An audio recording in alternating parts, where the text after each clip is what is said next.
প্রিয় দর্শক, আসসালামু আলাইকুম। বিশ্বজুড়ে বাংলাদেশ এখন যেভাবে আলোচনায় এসেছে, তার অন্যতম কারণ কি জানেন? তার অন্যতম কারণ হচ্ছে আমাদের প্রধান উপদেষ্টা ডক্টর মোহাম্মদ ইউনূসের নেতৃত্বাধীন অন্তর্বর্তীকালীন সরকারের একের পর এক কূটনৈতিক ব্যর্থতা। গত 10 মাসে অন্তত 4টি বড় কূটনৈতিক বিপর্যয়ের মুখোমুখি হয়েছে এই প্রশাসন। প্রশ্ন উঠছে, বিদেশি পাসপোর্টধারী এত সব উপদেষ্টা ও কূটনৈতিক নিয়ে কাজ করেও কেন এত ব্যর্থতা? সূত্র বলছে, পররাষ্ট্র মন্ত্রণালয়, জাতীয় নিরাপত্তা উপদেষ্টা এবং প্রধান উপদেষ্টার বিশেষ সহকারীদের মধ্যে দ্বন্দ্ব এবং খবরদারির রাজনীতি এসব ব্যর্থতার মূল কারণ। জাতিসংঘে অস্বস্তি। জাতিসংঘের মানবাধিকার পরিষদ স্পষ্ট করে বলেছে, রাজনৈতিক দল নিষিদ্ধের মতো সিদ্ধান্ত সংগঠনের স্বাধীনতা ও মত প্রকাশের অধিকার হরণের শামিল।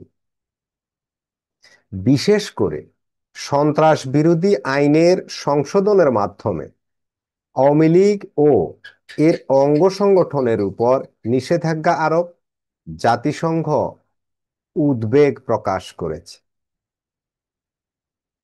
এটা নিশ্চয়ই আপনারা ইতিমধ্যে জেনেছেন, জাতিসংঘ মানবাধিকার হাই কমিশনের প্রধান ভলকার টুর্ক উদ্বেগ জানিয়ে বিবৃতি দিয়েছেন। এতে আমাদের প্রধান উপদেষ্টার কূটনীতিক ব্যর্থতার একটি প্রমাণ প্রকাশিত হয়ে গেল। জুন মাসের ওসান কনফারেন্সে অংশ নিতে গিয়েছিলেন ডক্টর ইউনূস। আশা ছিল ফ্রান্সের প্রেসিডেন্ট ম্যাক্রোর সঙ্গে বৈঠক হবে, কিন্তু শেষ পর্যন্ত ফরাসি পক্ষ জানিয়ে দেয় ম্যাক্রোর সময় নেই। এই ব্যর্থতায় ডক্টর ইউনূস ফ্রান্স ও স্পেন সফর বাতিল করে দেন। এবার শুনুন, যুক্তরাজ্য সফরে চূড়ান্ত বিপর্যয়টা কিভাবে হলো।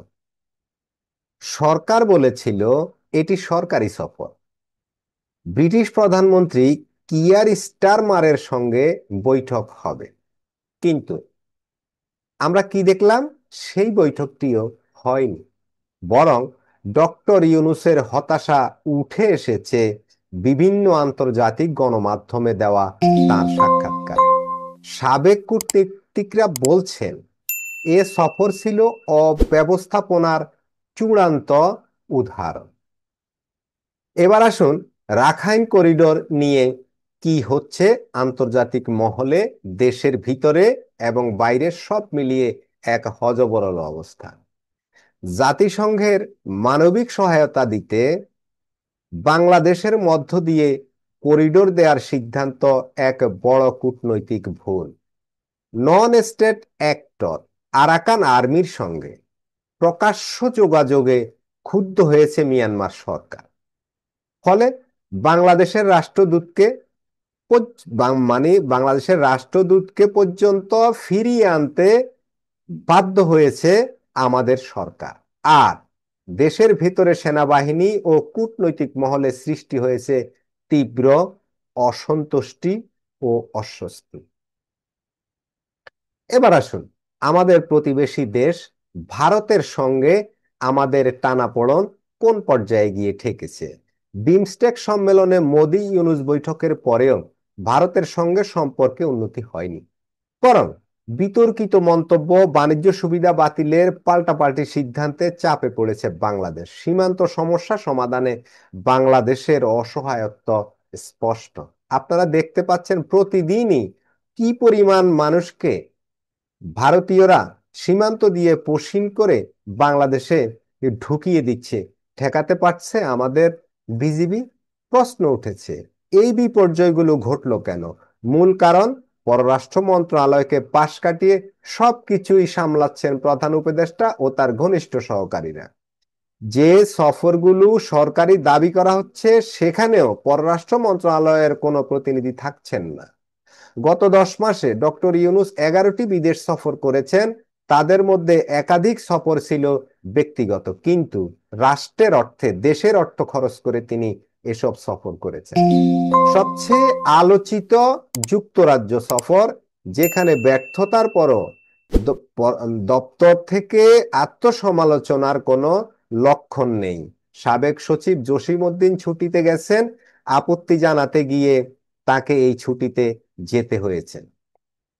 উপদেষ্টা তৌহিদ হোসেন মুখামুখি হচ্ছেন না গণমাধ্যমের অনেক দিন থেকে, আপনারা তো দেখতেই পাচ্ছেন। সব মিলিয়ে ডক্টর ইউনূস সরকারের কূটনৈতিক ব্যর্থতার খতিয়ান দীর্ঘ হচ্ছে দিন দিন। প্রিয় দর্শক, এই ছিল আজকের আলোচনা। ডক্টর ইউনূস প্রশাসনের কূটনৈতিক চ্যালেঞ্জ নিয়ে আপনার মতামত জানান কমেন্টের মাধ্যমে। চ্যানেলটি সাবস্ক্রাইব করে আমাদের সাথে থাকুন। সবাইকে ধন্যবাদ। দেখা হবে পরবর্তী ভিডিওতে। সে পর্যন্ত ভালো থাকুন। আল্লাহ হাফেজ।